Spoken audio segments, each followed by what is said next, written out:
예, 여러분 중에 혹시 사형리에 대해서 많이 들어보셨을 겁니다. 거기에는 하나님께서 우리가 이 세상에서 풍성한 삶을 누리기를 원하신다고 적어 놓았습니다. 그런데 왜 이 풍성한 삶을 누리기를 원하시지만 우리는 그렇게 하지 못하는가? 거기에 대한 질문이 또 있죠. 거기에서는 뭐라고 나와 있는가 하면 죄 때문이라고 말을 합니다. 그 죄에 대해서 여러 가지 정의가 성경적으로 죄에 대해서 정의를 많이 내릴 수 있는데 그 중에는 관역을 빗나갔다 하는 그런 의미가 있습니다. 그리고 또 좀 더 알아듣기 쉬운 정의를 내리자면 하나님이 싫어하시는 말, 생각, 행동 이런 것들이 또한 죄라고 볼 수가 있습니다. 또 한 가지 죄를 생각해 볼 때에는 하나님과 관계가 떨어졌다. 그리고 하나님을 떠났다 하는 그런 의미로 또 죄라고 볼 수가 있습니다.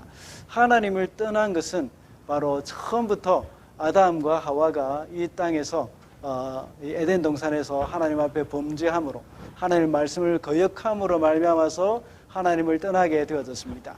그래서 하나님과의 관계가 깨어졌죠. 하나님의 관계가 깨어져서 하나님이 에덴 동산에 찾아오셨음에도 불구하고 하나님을 두려워해서 숨었습니다. 그리고 또 자기들끼리 사람들끼리 관계도 깨어졌습니다. 처음에는 아담이 내 뼈 중에 뼈요 살 중에 살이로다 하던 그 하와를 가리켜서 이 하와 때문에 범죄했다. 하와 때문에 선악과를 따먹었다 하고 말을 할 정도였습니다. 이렇게 아담과 하와가 하나님과 관계가 끊어지고 또 서로의 관계가 깨어지고 그렇게 했을 때에 또 자연과의 관계도 깨어졌습니다.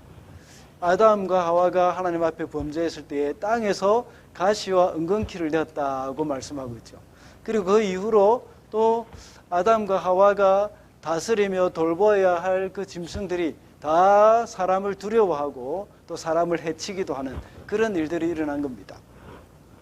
이런 것을 통하여서 참 많은 이 관계가 깨어지는 그러한 모습을 보게 됩니다. 그 결과로 말미암아서 사람들은 바로 풍성한 삶을 잃어버렸다는 겁니다. 그런 것 때문에 다 풍성한 하나님께서 우리에게 풍성한 삶을 예배해 두셨지만 그것 때문에 이제 다 이 풍성한 삶을 이루지 못하고 궁핍하고 핍절하고 황폐한 그런 삶을 살게 되어졌던 것입니다. 그래서 항상 뭔가에 쫓기는 듯한 느낌을 들기도 하고 또 여러 가지 모든 것이 나에게 피곤하게 느껴지기도 하고 모든 것이 좀 여러 가지 삶 가운데서 힘들게 우리를 옥죄는 듯한 그런 느낌을 만들게 되는 겁니다. 하나님이 주신 이 풍성한 세상에서 우리는 항상 결핍을 느끼며 살게 되어져 버린 것입니다. 오늘 본문에 나오는 야곱은 외삼촌 라반의 집에 살면서 14년 동안 일을 했습니다. 그러나 30절에 보면 제가 저의 살림을 챙겨야 할 때가 되었다고 봅니다 라고 번역이 되어 있습니다. 이 말을 좀 더 원문에 가깝게 직역을 하게 된다면 나는 언제나 가서야 내 가정을 위해 일을 할 수 있는 겁니까? 라고 말을 할 수 있습니다. 지금까지 야곱은 14년간 일을 해왔지만 모든 것이 라반의 것이 되었다 하는 그 말입니다. 우리가 하나님을 떠나서 할 때 쉴 새 없이 일을 하고 돈을 모으려고 하지만 그것으로 인하여서 풍성한 삶을 누릴 수는 없었습니다. 아마 여러분들도 깨달았을 겁니다. 아무리 노력을 해도 아무리 많은 재산을 모아도 이것이 나를 풍성하게 만들어주진 않는다 하는 것을 아마 여러분들도 다 느낄 겁니다. 사람에게 있어서 풍성한 삶은 소유에 많고 적음에 있지 않기 때문입니다. 그렇다면 우리는 어떻게 하면 풍성한 삶을 누릴 수 있을 것인지 오늘은 이 풍성한 삶을 회복하라는 제목으로 말씀을 살펴보도록 하겠습니다. 첫째로 이 풍성한 삶을 회복하기 위해서는 하나님과의 바른 관계를 회복해야 합니다. 25절 말씀입니다. 라헬이 요셉을 낳은 뒤에 야곱이 라반에게 말하였다. 제가 고향 땅으로 돌아갈 수 있도록 저를 보내어 주십시오. 오늘 본문에서 야곱은 하란을 떠나겠다고 말합니다. 라헬이 요셉을 낳은 뒤에 이런 말을 하는 것을 볼 때에 요셉을 낳았을 때에 아마 14년이 다 찼던 것 같습니다. 그동안 야곱은 결혼을 위해서만 이 뼈가 빠지게 일을 했습니다. 그렇기 때문에 이 재산을 모은 것은 아무것도 없었습니다. 라반이 아주 계산에 빠른 사람이지 않습니까? 그러나 야곱도 역시 라반 못지않게 참 이 계산에 밝은 사람입니다. 그래서 그는 더 이상 라반의 집에 있다가는 풍성한 삶을 누릴 수 없다는 것을 알았습니다. 그래서 더 이상 라반의 집에 있으면 자기는 더 이상 자기의 재산을 모을 수 없을 것이다 하는 그 말을 오늘 본문에서 말씀을 하고 있는 것입니다. 하란을 떠나서 고향으로 돌아간다는 것은 곧 하나님께 속한 삶을 산다는 의미입니다. 야곱이 하란에 있는 지금은 이 라반에게 속한 사람입니다. 하란에 있는 동안 그의 신앙은 전혀 자라지 않습니다. 그리고 하란에서 하나님께 단을 쌓았다 하는 그 말은 어디에서도 찾아볼 수가 없습니다. 베델에서 그가 노상에서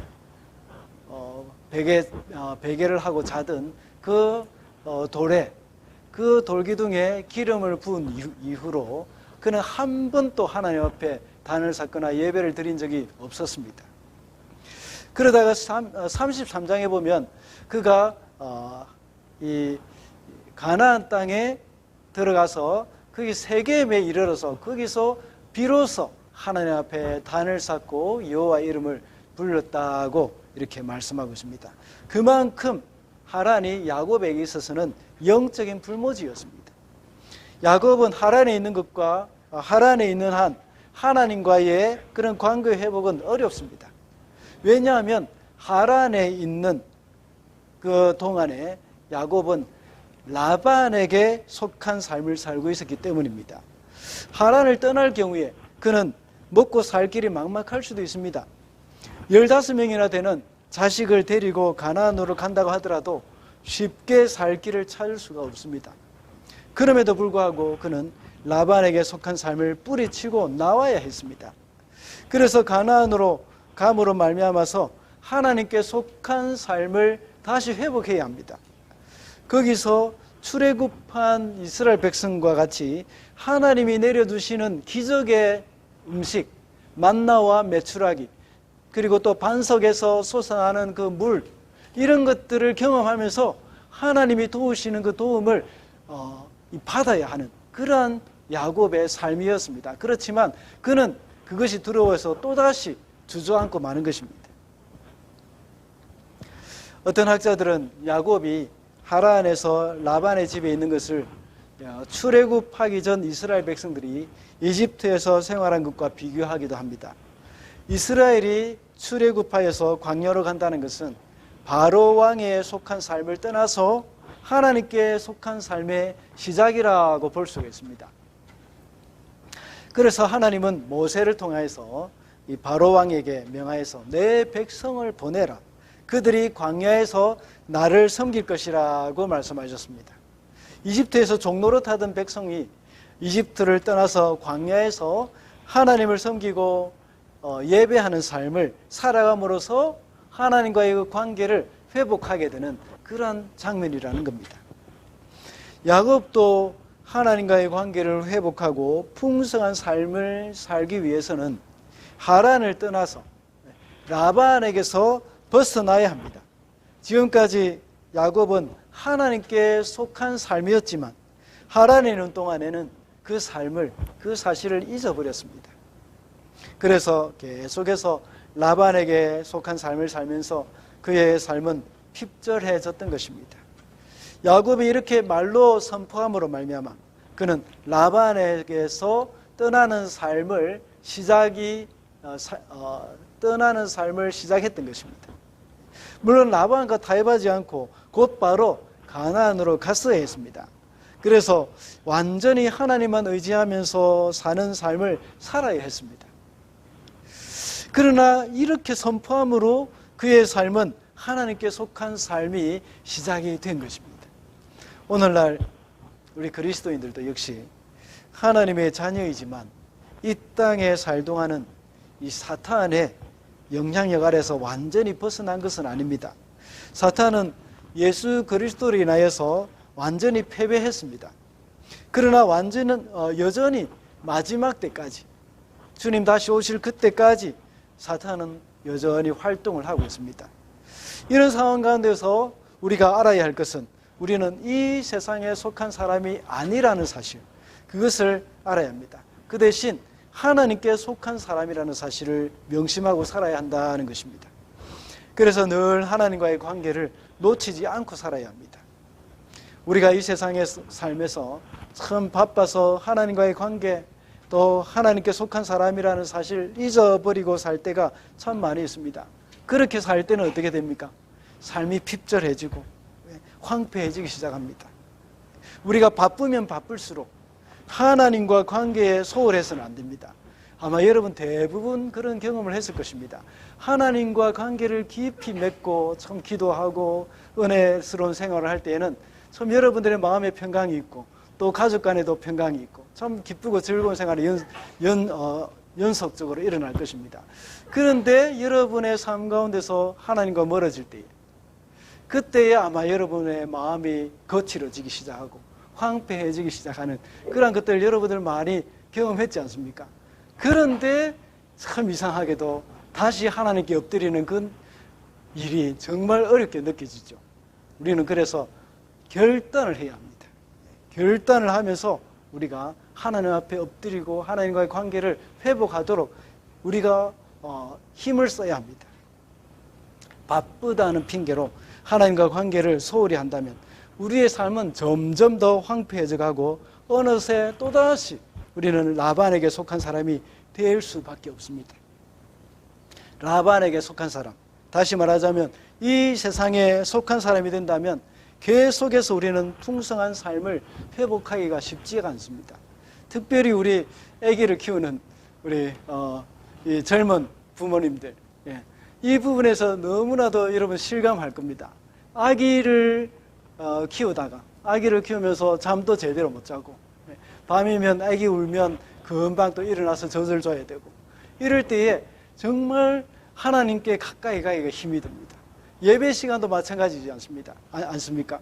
예배 때에 와서 하나님께 집중하여서 예배하려고 하는데 아기가 빽빽 울거나 칭얼거리면 또 안고 밖으로 나가봐야 됩니다.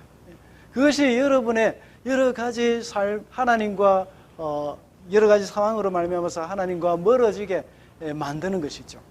그럴 때에 여러분 틈만 나면 하나님께 엎드려야 됩니다. 틈만 나면 하나님의 말씀을 읽어야 되고, 틈만 나면 기도해야 합니다.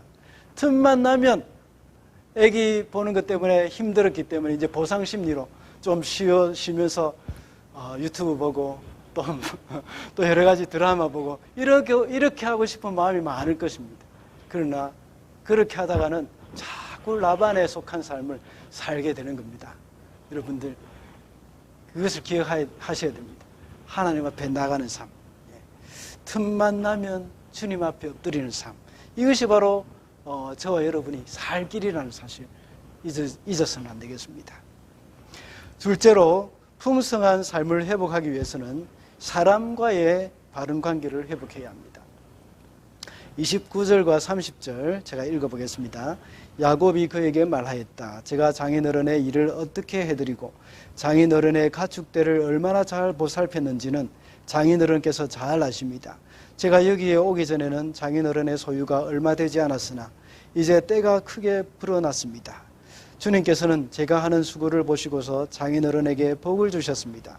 그러나 이제는 제가 저의 살림을 챙겨야 할 때가 되었다고 봅니다. 야곱이 29절과 30절의 말씀과 같이 자신이 행한 일을 이렇게 자세하게 말을 하는 이유가 무엇일까요? 그것은 라반이 27절과 같이 말을 했기 때문입니다. 27절에는 라반이 하는 말이 하나님이 내게 복을 주셨다 하는 것을 강조하고 있습니다.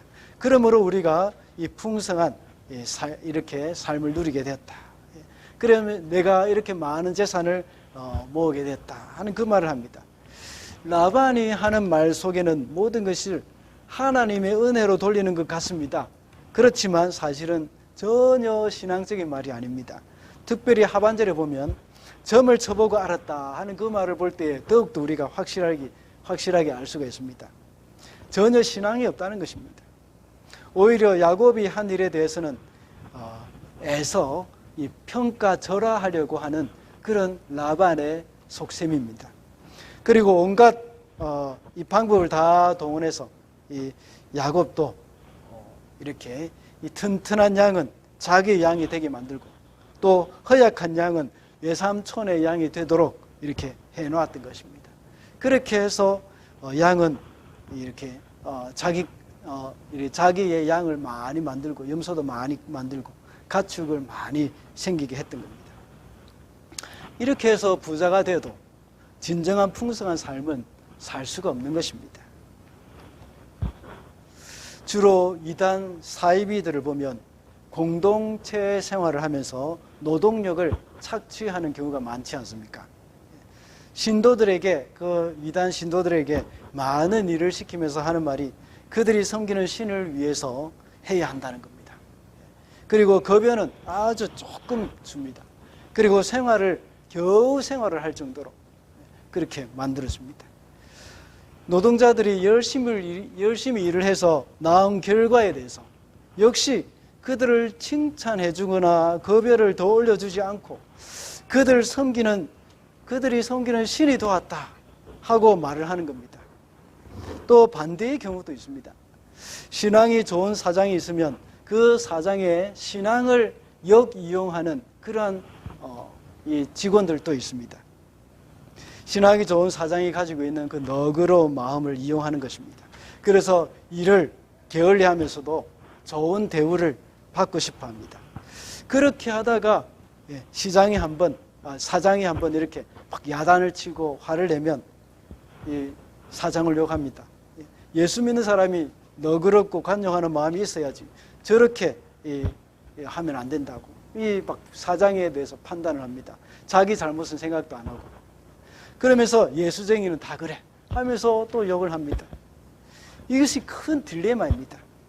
제가 자주 말씀을 드렸지만 그리스도인 사장은 종업원을 채용하면서 어떻게 하면 이 급여를 주는 만큼 최대한으로 일을 시켜 먹을까 하는 그런 생각을 해서는 안 됩니다.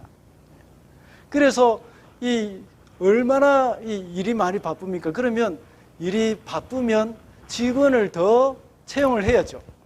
그런데 일이 바쁘면 그 직원은 채용을 안 하고 남아있는 사람만 고생시킵니다. 그러면 안 되죠.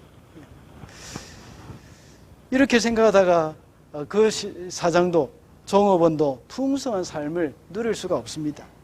오히려 비록 우리 직원이지만 내가 이 직원을 어떻게 섬길 것인가 그것을 생각해야 합니다. 그리고 우리 직원이 정말 일을 잘하고 성실한데 이 직원에 뭔가 좀 더 주고 싶고 더 쉬게 하고 싶은 그런 마음이 들어야 합니다. 그리고 직원은 어떻게 하면 일을 적게 하고 많은 급여를 받을 것인가 이런 생각을 하면 안 됩니다. 나는 비록 종업원이지만 이 사람에게 하듯 하지 않고 죽게 하듯이 내가 최선을 다해서 일을 한다 하는 그런 마음을 가져야 합니다.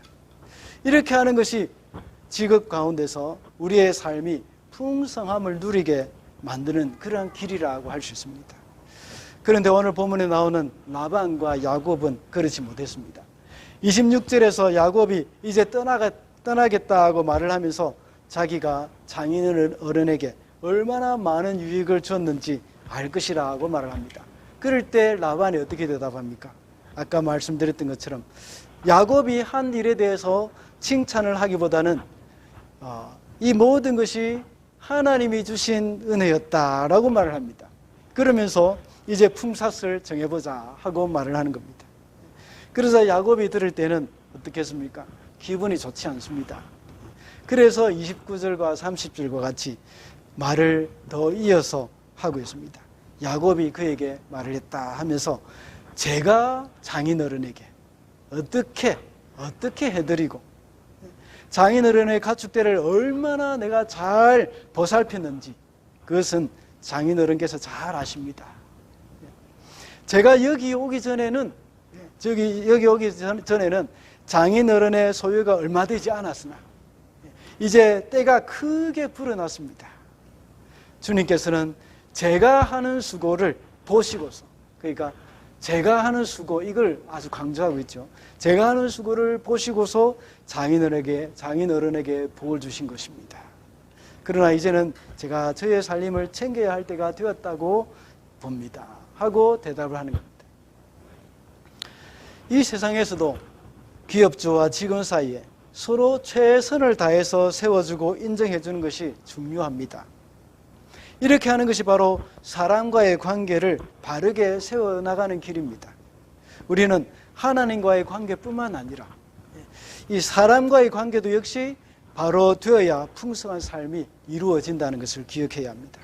이런 관계에서는 사업주와 직원 사이의 관계뿐만 아니라 가정에서나 교회 관계에서도 역시 마찬가지입니다. 우리는 서로의 수고에 대해서 높이 평가해 줘야 됩니다. 나는 열심히 일을 하는데 왜 다른 사람 일도 하지 않는 거야 하는 그런 생각이 들 수도 있습니다.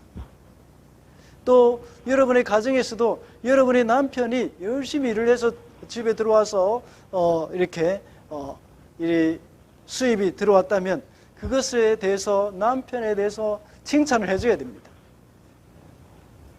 그러나 이 은혜 안에 있는 사람들은 다들 수고가 너무 많다고 인정해 주는데 우리는 다 은혜가 충만할 때에는 관계가 좋습니다. 그런데 은혜가 떨어지면 말이 뾰족해집니다.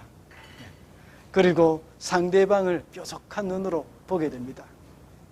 사람과의 관계에 어려움이 있고 또 사람에게 원망과 시비가 일어나게 되는 사람들은 내게 은혜가 떨어졌구나 하는 그런 생각을 하시면 됩니다. 또 스스로가 누군가에 대해서 자꾸만 불평을 하고 원망을 하거나 또 들이받거나 또 이렇게 찔러서 아프게 하는 그런 사람이 있으면 은혜가 떨어지는 사람이구나 하고 생각하고 그 사람을 위해서 기도를 해줘야 됩니다. 그러므로 우리는 풍성한 삶을 회복하기 위해서는 이 사람과의 바른 관계를 먼저 회복해야 한다는 것을 기억해야겠습니다. 마지막으로 풍성한 삶을 회복하기 위해서는 재물과의 바른 관계를 회복해야 합니다. 43절 말씀입니다. 이렇게 하여 야곱은 아주 큰 부자가 되었다. 야곱은 가축대뿐만 아니라 남종과 여종, 낙타와 나귀도 많이 가지게 되었다. 43절에서 야곱이 많은 재산을 가지게 되었다고 말씀하고 있습니다. 야곱은 라반과 계약을 맺고 얼룩무늬가 있는 양이 태어나면 자기의 소유로 삼고 하나의 색깔, 단색 양이 나오면 라반의 새끼로 삼기로 했습니다. 그래서 라반은 야곱이 치는 그 양떼에 얼룩무늬 있는 것들, 또 아롱진 것들, 이런 것들을 다 골라내서 자기 아들에게 다 맡겨버립니다. 그래서 그냥 가까이 있는 것도 아니고 이 사흘길이나 떨어져가지고 살게 만들었습니다. 참 그동안 야곱이 수고한 것도 있는데 그렇게 하면 그래 알겠다 하고 네가 좀 더 잘 살도록 하기 위해서 내가 아롱진 것들, 얼룩무늬 있는 것들 좀 남겨놓을게 하면 될 텐데 그날부로 완전히 딱 갈라가지고 이 사흘길 정도면 한 몇 메다 거리입니까? 한 100km 정도 되는 거리이지 않습니까? 그죠? 100km 이상 되는 그 거리를 이제 떼놓은 겁니다. 참 얼마나 흉악한 임심입니까? 참 그런 가운데서 야곱에게 이제 얼룩무늬가 있는 양이 태어날 확률이 너무나도 적게 되어진 겁니다. 그때 야곱은 온갖 방법을 다 사용합니다. 야곱은 양떼가 교미할 때에 눈앞에 미루나무와 감복숭아 나무와 플라타누스 나무, 그 나무의 껍질을 벗겨가지고 하얗게 만들어 놓습니다. 그래서 야곱은 지금까지 다 잘 관찰을 하면서 이렇게 물을 먹일 때에 주로 양들이 이렇게 교미를 하는구나 하는 것을 또 발견하고 관찰을 했던 것 같습니다. 또 물론 풀을 뜯을 때도 그렇게 할 수도 있겠습니다. 그렇지만 그가 통제하기가 쉬운 것은 바로 물을 마시게 할 때, 그때였다 하는 것을 알고 그때 이제 이 나무의 껍질을 벗겨가지고 앞에 놔둡니다.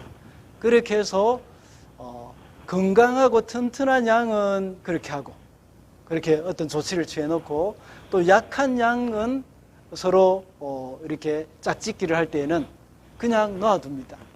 그렇게 해서 건강하고 튼튼한 양은 다 자기 양이 되게 만들고 또 약한 양들은 다 라반의 양이 되게 만드는 겁니다. 어떤 분들은 이런 부분에 대해서 야곱의 방법이 참 좋지 못하다. 그러니까 이것은 전혀 과학적이지 못하고 또한 이것은 오히려 미신적이다. 그때 당시 근동지방에 있었던 그런 미신을 그대로 따랐던 것이다 하고 말하는 사람도 있습니다. 그리고 또 어떤 사람은 이것은 우생의 법칙을 이용한 것이다. 그래서 좋은 환경을 만들어주고 또 튼튼한 양끼리 짝짓기를 하게 만들어서 이렇게 이 자기 양대로 만드는 것은 오히려 더 과학적인 방법이라고 말을 합니다. 그리고 또 짝짓기를 할 때에 시각에 어떤 자극을 줄 때에 이 새끼를 낳을 때 어떤 영향을 끼칠 수 있다 하는 그러한 것도 혹시 야곱이 발견했을지도 모르겠습니다. 그것은 지금 오늘날도 닭이 양계장에서 알을 낳을 때에 좀 더 많은 알을 낳게 하기 위해서 밤새도록 불을 켜놓는 그런 경우가 많이 있다고 합니다. 그럴 때에 달걀을 한 1.5배 정도 많이 낳는다고 합니다. 그리고 또 이제 닭이 스트레스를 받지 않도록 위해서 클래식 음악도 들려주는 그런 이야기 들어보셨죠? 네. 클래식 음악도 들려주는 그런 일들이 있다고 합니다. 어쨌든 저는 어떤 것이 맞고 틀렸다는 것을 잘 모르겠습니다. 이 야곱의 방법이 과학적이지 않은지 그건 잘 모르겠습니다. 정확한 것은 뭔가 하면 이 모든 것을 통하여서 하나님께서 야곱을 부유하게 해주셨다는 겁니다. 야곱에게 재산이 늘어나도록 만들어주셨다는 것입니다. 그래서 창세기 31장 9절부터 13절에 보면 야곱이 자기가 꿈을 꾸었던 그 이야기를 해주는데 하나님께서 야곱에게 나타나셔서 야곱에게 내가 너에게 재산을 늘어나게 해주었다 하는 것을 말씀하셨다고 자기 가족들에게 고백하는 것을 보게 됩니다. 이렇게 해서 야곱의 소유가 많아진 것은 하나님과의 관계에서 추가된 선물입니다. 그러므로 우리는 재물을 섬기는 것이 아니라 하나님을 섬겨야 함을 알아야 합니다. 그러나 사람들은 자칫 잘못하면 재물을 섬기는 경우가 참 많습니다. 하나님과 재물을 겸하여 섬길 수 없다고 예수님께서는 이미 마태복음에서 말씀하셨습니다. 재물은 아무리 모아도 만족함이 없습니다. 이렇게 재물에 대한 만족함이 없다는 것은 이미 어떻다는 것입니까? 재물의 노예가 되었다는 것입니다. 이런 사람들은 재물이 그 사람을 움직이는 동기가 됩니다. 우리는 하나님이 원하신다면 우리는 움직여야 합니다. 그리고 하나님이 원하시는 일을 해야 합니다. 그런데 돈이 주인인 사람은 돈이 되는 일을 보면 움직입니다. 그리고 돈이 안 되는 일을 보면 움직이지 않습니다. 다른 사람을 도울 때도 계산을 합니다. 내가 이 사람을 도우면 나에게 어떤 유익이 있을까 하는 것을 먼저 생각을 합니다. 그래서 별로 유익이 없으면 외면하고 맙니다. 그리스도인들은 그렇게 하면 안 되죠. 누구든지 우리의 도움이 필요한 사람이 있으면 마땅히 도와야 합니다. 그것이 선한 사마리아인의 비유입니다. 우리의 이웃은 우리의 도움이 필요한 사람이고 또 우리의 이웃은 우리를 도와주는 사람이 바로 우리의 이웃입니다.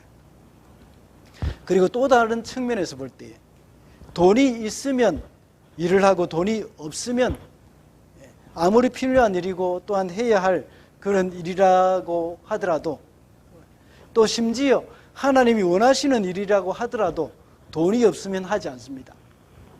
그러면 하나님의 일을 하나님이 결정을 해야 하는데 하나님의 일을 돈이 결정하게 되는 그런 결과를 낳게 되는 것입니다. 우리는 돈이 없더라도 이 일을 하나님이 기뻐하시는 일이라면 해야 합니다. 그리고 하나님이 재정을 채워주시도록 기도해야 하는 것입니다. 우리 가정에 어떤 것이 필요하다, 냉장고를 다시 하나 사야 된다고 생각하면 냉장고를 살 수 있는 재정이 채워지게 해달라고 기도를 하든지, 아니면 누군가를 통해서 냉장고를 얻을 수 있도록 기도를 해야 하는 겁니다. 돈이 없다고 필요한데 이제 우리는 냉장고 없이 살아도 돼 하고 이렇게 생각하면 안 되는 거죠. 하나님 앞에 기도하면서 이것을 채워달라고 해야 하는 것이죠. 이렇게 하는 것이 바로 성도가 돈의 지배를 받으며 사는 것이 아니라 돈을 지배하며 살아가는 그런 삶입니다. 우리가 돈을 하나님이 주셨다고 해서 우리가 아무 일도 하지 않고 또 놀아서는 안 됩니다. 하나님이 채워주시겠지 생각하고 일을 하지 않고 그냥 빈둥빈둥 놀고 이렇게 하는 것은 하나님의 뜻이 아닙니다. 정당한 경제생활, 이것은 하나님이 이 땅에서 우리에게 주신 소명입니다. 이런 일을 통해서 우리는 돈을 버는 것이 아니라 하나님의 일을, 하나님의 사명을 이루어가는 것입니다. 성경에서는 일을 하지 않고 놀기만 하는 사람을 가리켜 게으른 사람이라고 책망을 합니다. 그리고 그 게으름은 죄라고 했습니다. 우리가 돈을 벌기 위해서 일을 하는 것이 아니라 하나님이 기뻐하시는 사명을 감당하기 위해서 일을 하는 것임을 명심해야 합니다. 이런 사람이 바로 물질과의 올바른 관계를 가지고 물질을 다스려가는 사람이라고 할 수 있습니다. 그럴 때에 풍성한 삶이 회복된다는 사실, 그것을 우리는 기억해야 하겠습니다. 말씀을 맺겠습니다. 오늘은 풍성한 삶을 회복하라는 제목으로 말씀을 살펴봤습니다. 야곱은 라반에게 속한 사람으로 있을 때에는 결코 풍성한 삶을 살 수 없었습니다. 지금까지 우리가 세상의 가치관에 속해 있고 세상에 속해 있다면 이제 하나님께 속한 사람이 되어야 합니다. 그래서 하나님과의 관계를 회복하고 나는 하나님께 속한 사람이라는 사실을 인식하고 선포하면서 살아야 합니다. 그리고 우리는 하나님과의 관계를 회복해야 한다, 사랑과의 관계를 회복해야 한다고 했습니다.